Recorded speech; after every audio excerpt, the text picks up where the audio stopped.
Kia ora koutou katoa, no mai haere mai ki te manatu hauora. Welcome back to the Ministry of Health. I'm joined today by Brigadier Jim Bliss, and I'll hand over to him shortly to make some comments, and after he's spoken we'll then open the floor for questions.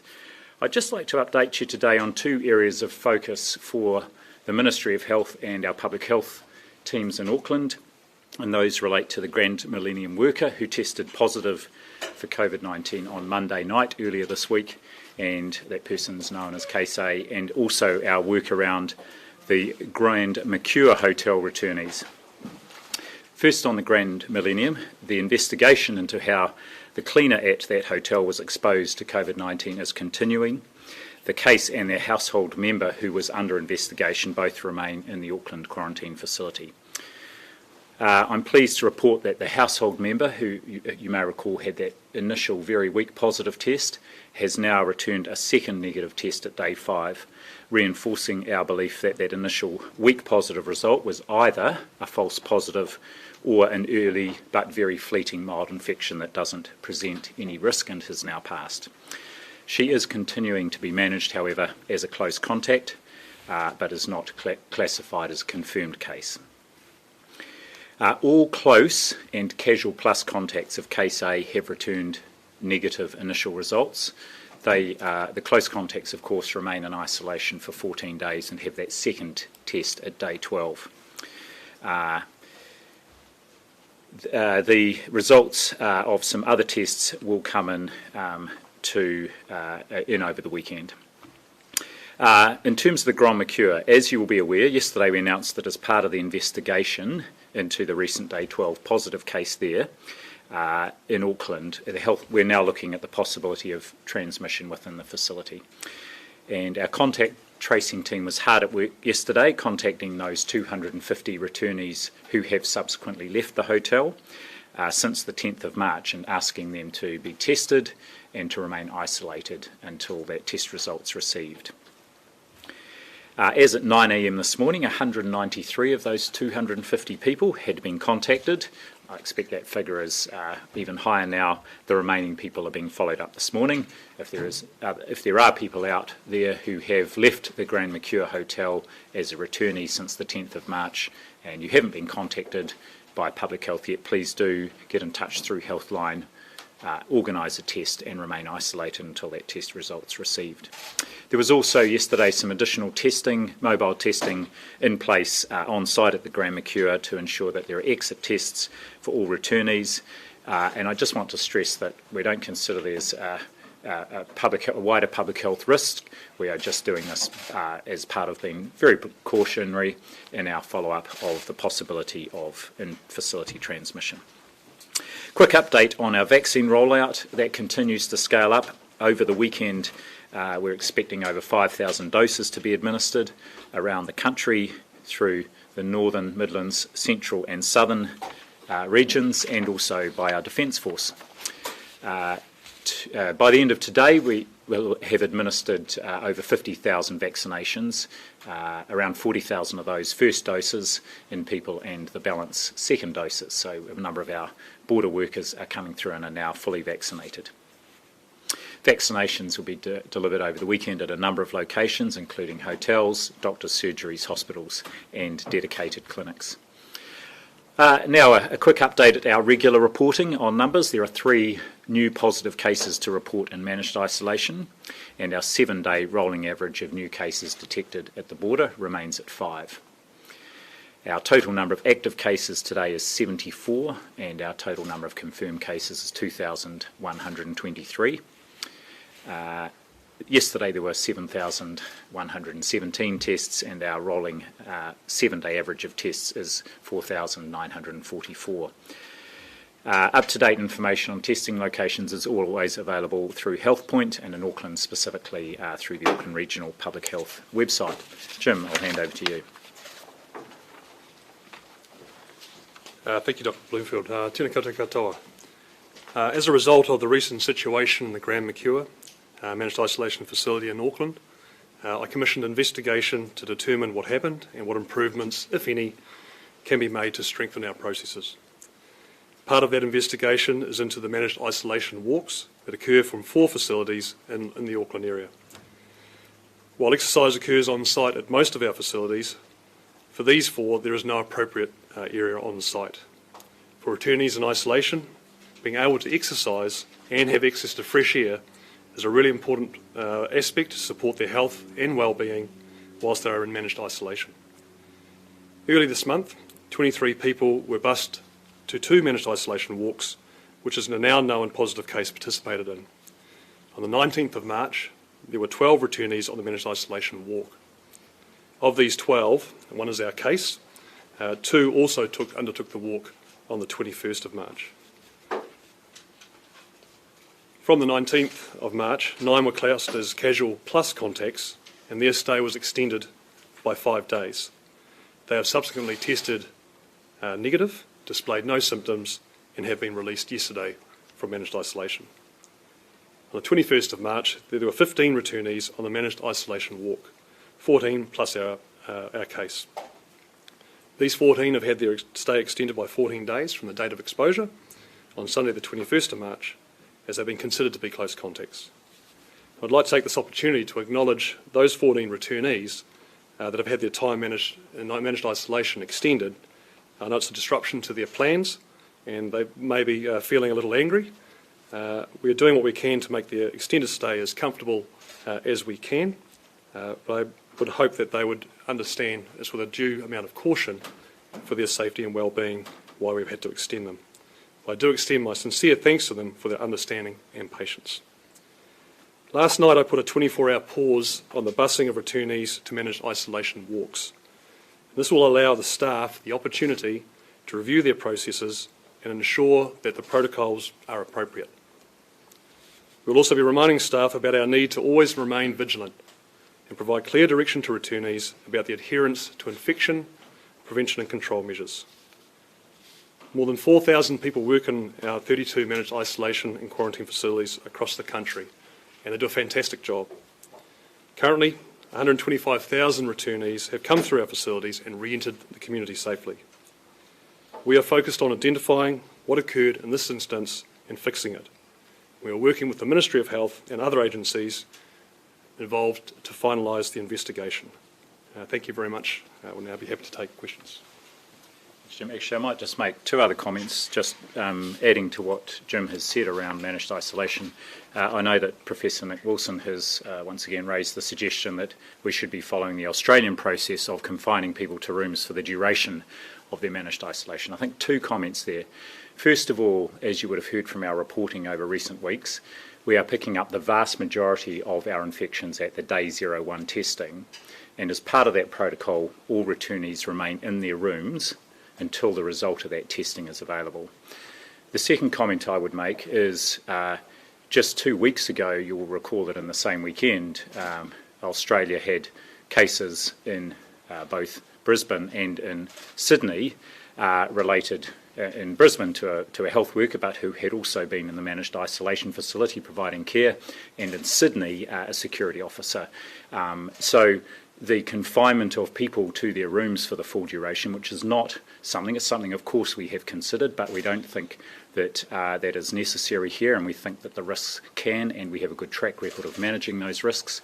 Confining people to their rooms for 14 days does not completely eliminate any risk associated with infection inside facilities, as we've seen across the Tasman. Happy to take questions, and hopefully they're all for Brigadier Bliss. When you said, or maybe it's for Brigadier Bliss as well, when you said that you considered or had considered confining people in the room, when was this consideration and what was the process behind it? Was it just mooted, or was there any investigation into it? So we're constantly looking at at the arrangements in managed isolation. Most recently we thought about this when we had the Pullman incident, where you'll recall as a temporary measure we actually asked people to remain in their rooms after that day 12 test to help prevent any potential that they might be infected subsequent to their even a negative day 12 test. That was a temporary measure. It's now been lifted. But at that point in time, we also considered, is there an indication either for keeping people in their rooms for a longer period, for example, from day 7 or 9 onwards, or even for the duration. At this point, we think we've got the balance right. Was there some consideration to any negative mental health impacts of confining somebody into their room for so long?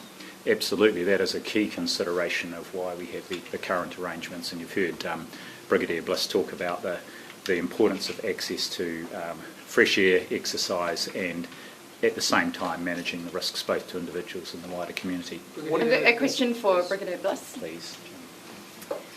Why was Rail Kwasnick denied temporary pass out of managed isolation to see his dead dad?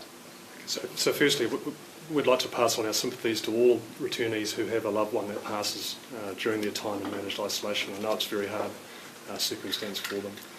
Personally, I do the approvals, myself and Megan Main do the approvals on all of the exemptions from isolation.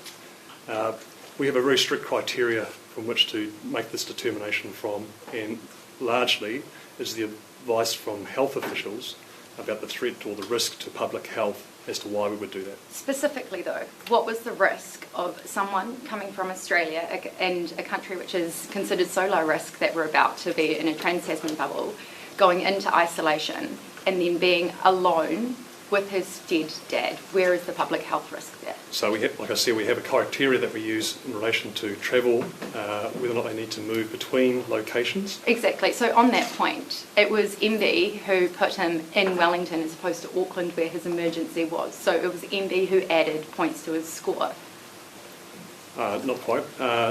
We have over 6,000 people returning every 2 weeks to New Zealand through our system, and we have to move them to where facilities are available at the time. So he was moved as part of a flight down to Wellington, and that is consistent with our processes for ensuring we can safely move people and that we utilise our managed isolation capacity. But it was that decision that gave him more points, which then didn't allow him to say goodbye to his father. So, like I say, we have the point system allows us to consider whether people could be released from isolation, remembering that this is a 14-day managed isolation and we're essentially allowing people out into the community for a period of time. So that decision is based on public health recommendations from a medical officer of health, and I take those recommendations very seriously in making that decision. So was it specifically the inter-regional travel that his application was declined? There are a number of criteria which we use to do that risk assessment. The biggest one for me is the advice of the medical officers of health who determine what the rest of the public is, and I utilise that to make my decision. On the people that have had to had their stay extended, will you be cancelling their MIQ fees, given the fact that they've had to stay there for longer than expected? We haven't considered that at the moment. Would you think it's a good idea? We can consider that in the fullness of time. At the moment, we're looking to manage their time in managed isolation as comfortably as we can for them. But should it be a no-brainer, though? I mean, given the fact that it wasn't their fault that they had to stay there more, I mean, it's almost a form of a refund, for lack of a better word. So, as I say, we haven't considered that at the moment. What are you hoping to figure out in the next in 24 hours? That 24-hour pause that you put on the exercise. So, like I say, I think this is the opportunity for us, and we're always reviewing our processes and reviewing how we operate, just to take a pause to allow the staff from all of our agencies to consider their protocols. Are they following them correctly? Are they appropriate? Do we need to improve anywhere? In order to say, yes, we can continue to operate under our infection and prevention control policies and standards, or do we have to make a subtle change, or do we just need to reinforce with our staff what those processes are and ensure that they're briefing correctly and that they are following them themselves. On your health risk. Presumably it'll be that last thing, right? I mean, surely the protocol is not to put a known COVID case on a bus with people who don't have COVID. Yes, that's correct. Yeah, so it's unacceptable that it happened plainly, right? What's the need for an investigation? So the investigation goes from end-to-end investigation. We're concentrating at the moment on the part that is in relation to the managed isolation walks and the use of buses. What I can tell you is the notification of the positive test result occurred whilst that returnee was on the managed isolation walk, and that returnee was on the bus coming back to the facility when that notification was made. So Are you going to review the exemptions process to let more people and reassess them, and especially given that this public health matrix was written and not been reviewed since the 29th of July last year? So we are always reviewing our processes in relation, and the risk assessment is under review at the moment. It is under, Yes, you are reviewing it, and what Yes, it prompted is. you to review it? We continue to review our processes and the categories and the risk assessment, and the Ministry of Health and Public Health provide us with the review and sign off on what the criteria are, which allows us to make those decisions. And why is this information not public? Like, this is nowhere on your website, so people don't know what they're up against. They don't know that if they want to go to a funeral, that's 4 points. If they just want to see a deceased loved one, that's 1 point. And so people don't know how they could have the system work in their favour. So largely with the application system, it's not about scoring points or trying to find points. It's about, for us, gathering the evidence that allows us to make the determination. So we engage with the returnee, or if they're already on shore in the facility, there's constant engagement with them to determine what their situation is, and then to engage with the... Why not show them this? Why not make this public? So we haven't at the moment. I can chase up on that and see. But do you understand why if someone in that position is trying to, grieve, they might make different decisions and make a different application on the basis of understanding of how you make your decision? So yeah, I mean, we are sympathetic to all the situations for people. A lot of the people that are making these exemptions from allocations, from isolation, have also made an emergency allocation to come home fast. Okay, so we endeavour to bring them into the country quickly through the emergency allocation system, because they have a loved one that is either close to passing or is significantly ill, and we then work with them to bring them into the country, into an isolation facility, and then as best as we can facilitate that 14 days. Are you providing them simple details, like if you are not going to attend a funeral but simply see the body of your deceased relative, you were more likely to get granted compassionate release? Not in that much detail. So, like I say, that's a conversation that occurs between our exemptions team and the returnees when they first submit their request. And as part of that is the assessment of things like, what's their point of origin, where they've come from, what transport's required, what does the medical officer of health, not only in the region where they may be located, but potentially where they may be going to, and is there any risk to the area they're going to? Because some of these people are in hospices or in hospitals or the like, and there is due consideration for the risk to public health, which is paramount in these cases. And would you accept that you've failed in a duty of care in the case of the people in MIQ who are put on a bus with a COVID case and are now left remaining in the facilities for longer than 14 days because they were possibly received transmission? So, as I stated before, the positive case was found whilst they were out on the managed walk itself, and they were returning to the facility. So, once that positive case returned, was moved into isolation and then into quarantine facility. But should they have been put on a bus with these people who are now their close contacts? Should they have been put on that bus with other people, knowingly by MIQ officials, without, for example, those people being told that they were being put on a bus with someone who had tested positive for COVID-19? So they weren't put on the bus with someone who tested positive when they went on the managed isolation walk. Right, but the walk back. So the investigation into what occurred for the whole period of time, the system is still undergoing, both by MIQ and by the Ministry of Health. Obviously, this is something that doesn't happen frequently, but in the future, would you expect either the person who tested positive for COVID-19 to be put on a second bus that would come and pick them up, or those other people who hadn't tested positive? So we haven't encountered a situation like this before, and we're talking a matter of minutes here for a decision to be made.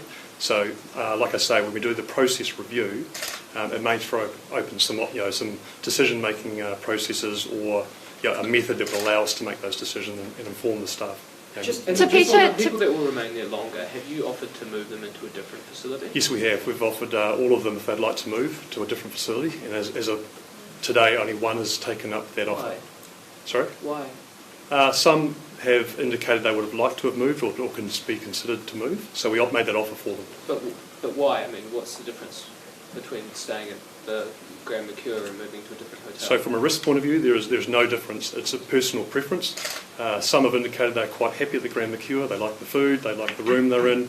So there is a little bit of personal choice there, and we've just provided that personal choice in this instance. And you're satisfied there's no greater risk in moving these people? You've received health No, advice so on that? they would move under the normal level 4 conditions as they've moved to the facility from the airport. Just So on people- rooms themselves, I understand in a lot of hotels there's like a penthouse suite at the top. What's the current system with those? Like, are they still being used? Or?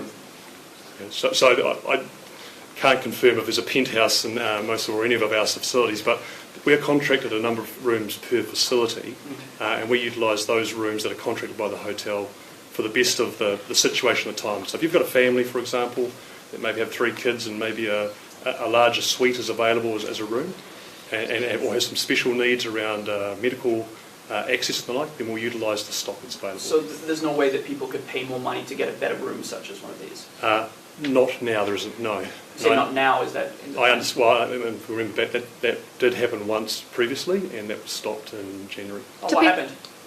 So in January, which has been reported in the media before, a guest applied for a room which was not part of our stock with a hotel chain to upgrade to a different room. Do you remain confident the Grand Mercure is safe and isn't subject to the same sort of concern that the Pullman was? Yeah, so we have a technical advisory group that is with engineers and medical professionals and scientists that are assessing the Grand Mercure at the moment, as they did for the Pullman. And currently their assessment and advice to us is the Grand Mercure is fit for purpose to operate and is very low risk. And that technical advisory group will facilitate the ventilation review that's upcoming, and we take the recommendations from the technical advisory group forward as we consider the future of those facilities. Can we ask? To Peter Lapau, she was not let out of managed isolation to say goodbye to her dead mum because she didn't have a negative test, but she had come from Australia, which is so low risk that they don't get a day 0 test. How is that fair?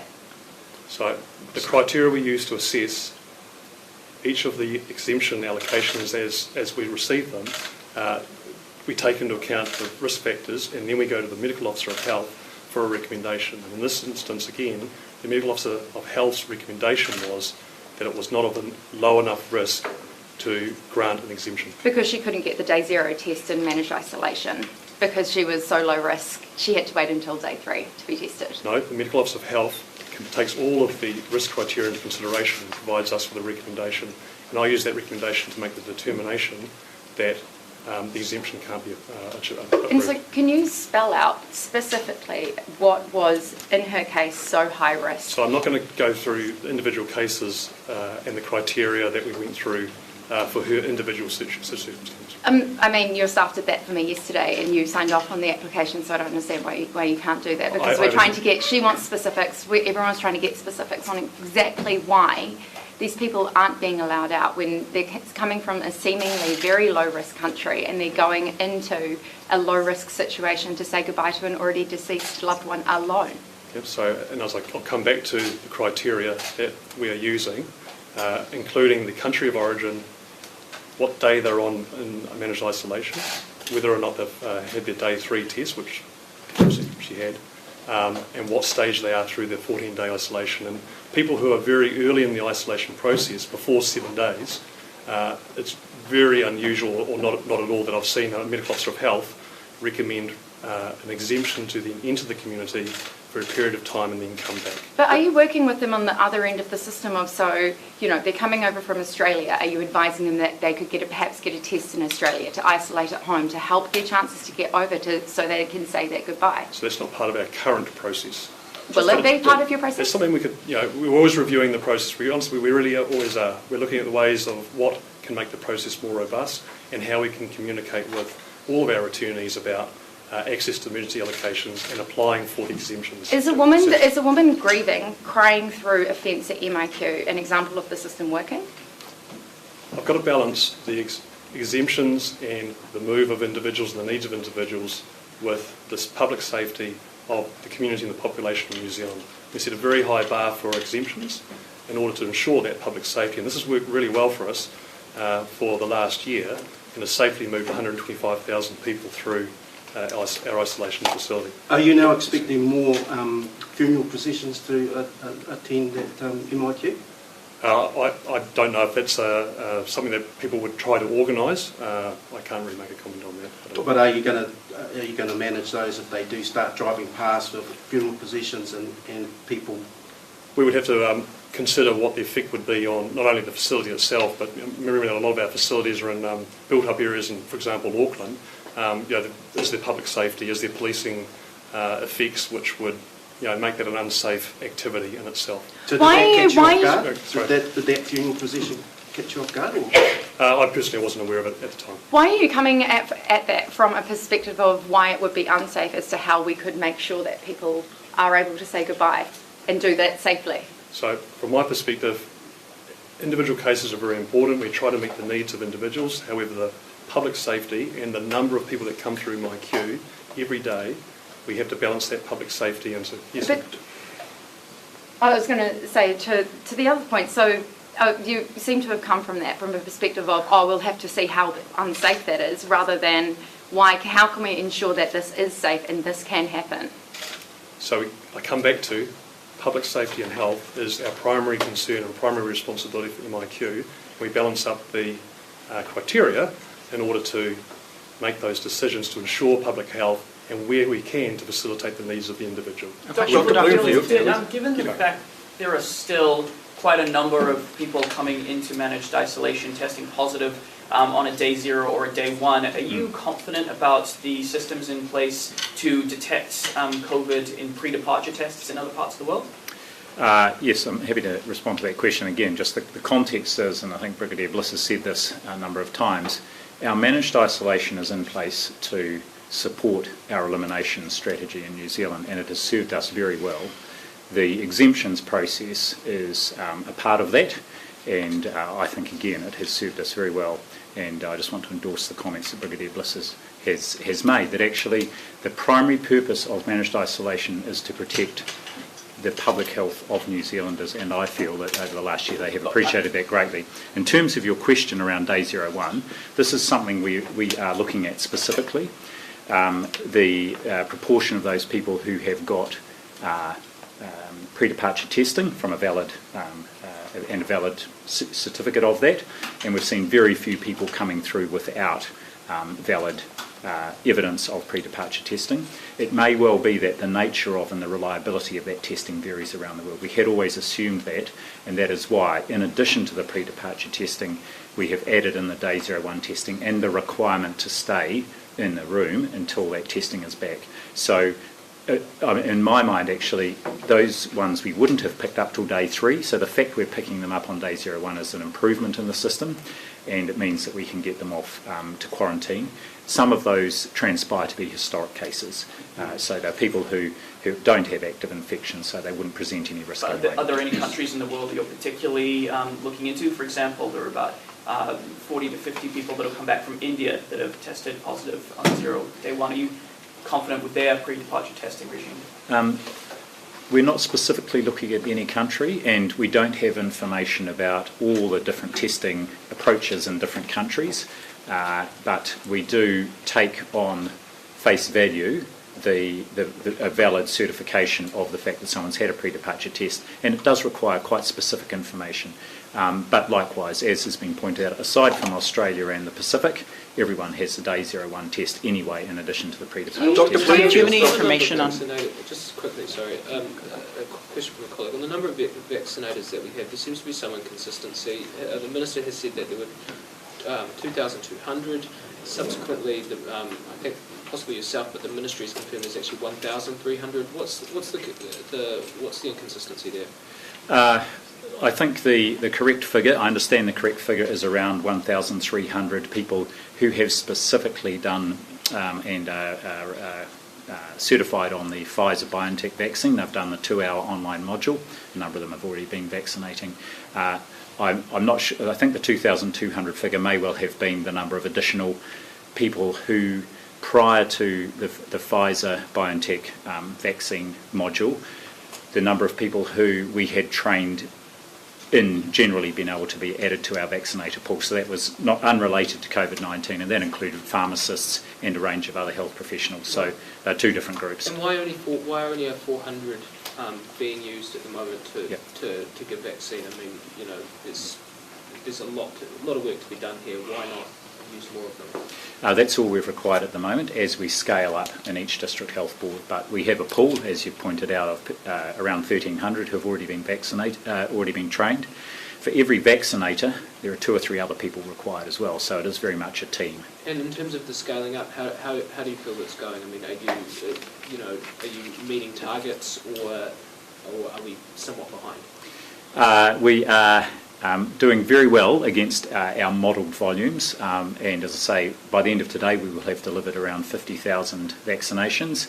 That is scaling up again further next week. We've got 46 sites underway at the moment. There's another 14 coming on stream next week, right around the Motu. So it's scaling up as we would have anticipated. And again, just to reiterate the point I made yesterday, high level of acceptance amongst our border workforce, over 90%, and I think this bodes well for our program. Do you have any data on, or an idea of, you know, how many people are testing positive on their pre-departure tests and then not getting on a plane to come to New Zealand? It's hard to get that information, so we don't really have any idea, but we do have feedback from the airlines that there are people who are not actually taking the flights, and we can only infer that may well have been because they've returned a positive pre-departure test. And the EU is putting in new, stricter controls around exporting vaccines, and including, you know, one of their parameters is they might be able to restrict exports to countries where the epidemiological situation is less serious than in Europe, which New Zealand seems to fit pretty easily. Have you received any advice, or do you have any concerns about how that might impact our vaccine rollout? I had a message at the end of the day yesterday from our team that they were in conversation with Pfizer about whether that may affect the export of New Zealand's vaccines, Pfizer vaccines, which are coming out of Belgium. I haven't got an update on that. I might have further information later today. We haven't had any indication at all that that will be a problem for New Zealand, and to date all our drops have come on time, and as have been indicated by Pfizer, it's been very reliable. Yeah, Dr. Bloomfield, we've got GPs in Canterbury telling us that the Canterbury region is well behind the rest of the country when it comes to the numbers of GPs getting vaccinated. Are you aware of this? Do you know what's going on there? No, I haven't had that specifically brought to my attention, but we are very much right around the country rolling out now to our healthcare workforce, and that includes both hospital-based and community-based workforce. Right, and with the spare doses of the vaccine intended for border workers, before they expire, are they being given to healthcare workers in Canterbury? I couldn't say specifically, but I do know right from the start of the program that was the case, and in fact there was a story on the first weekend because there was a different view about who should or shouldn't have been offered it amongst the healthcare workforce. So I would imagine that in Canterbury, like everywhere, at the end of the day, if they have vaccines left over, they will have a list of people that they will call up to see if they can get them in at short notice to vaccinate them.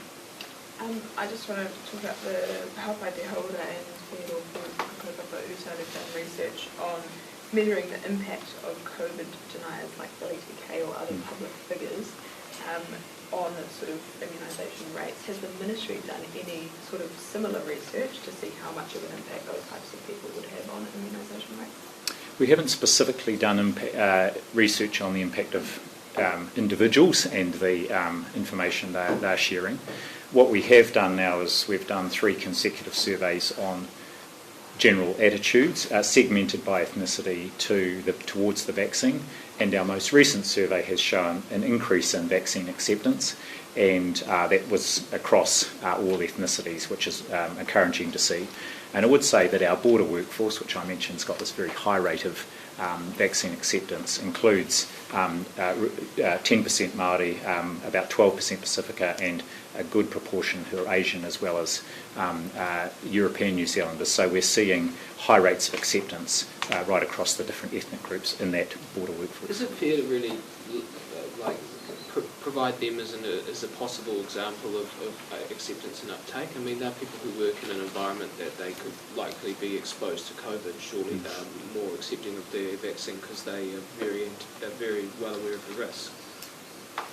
I think it's fair. I think it's reasonable because it shows what's possible if you provide good information, if you provide a good experience and you provide easy access.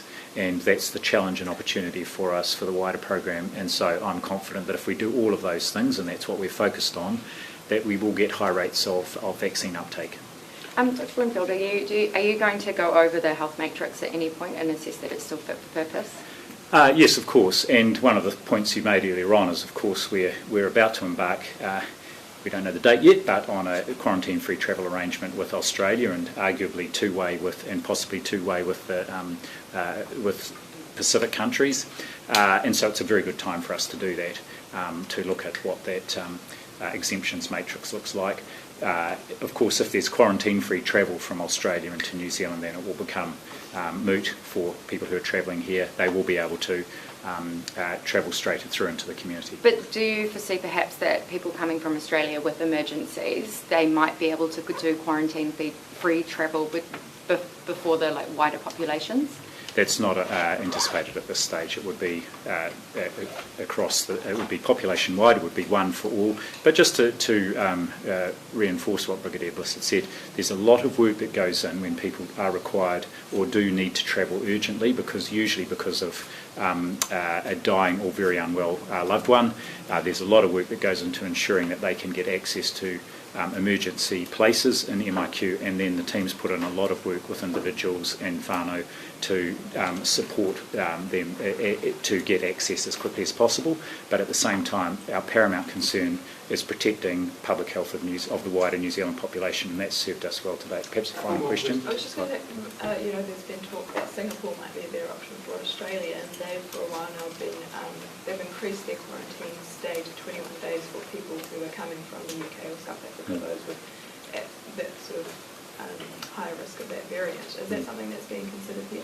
Not at this point. At the moment, our focus is on Australia, and also with, in particular, Niue and Cooks, with whom we've already got that one-way quarantine-free travel arrangement. In terms of increasing people's MIQ stays, there's 21 days from those countries? Right. No, we haven't looked at that. We are confident that the 14-day period, which is the one that's gold standard, and there are some countries that have a shorter period than that. We're planning to stick with the 14 days at this point, and that's served us well today.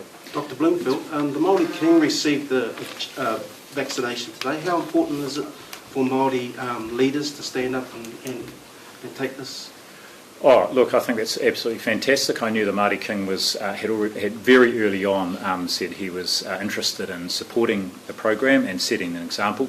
I'm thrilled that's happened, and we'll be looking to a range of leaders, political, community, sporting, even public service, and I think actually Brigadier Bliss has had both his vaccinations. I've still got that to look forward to. It's very important that prominent people who are trusted by different communities are setting an example here, so I'm really thrilled that that's happened today. Yep. Kia ora. Do you have a date for your job? Yeah.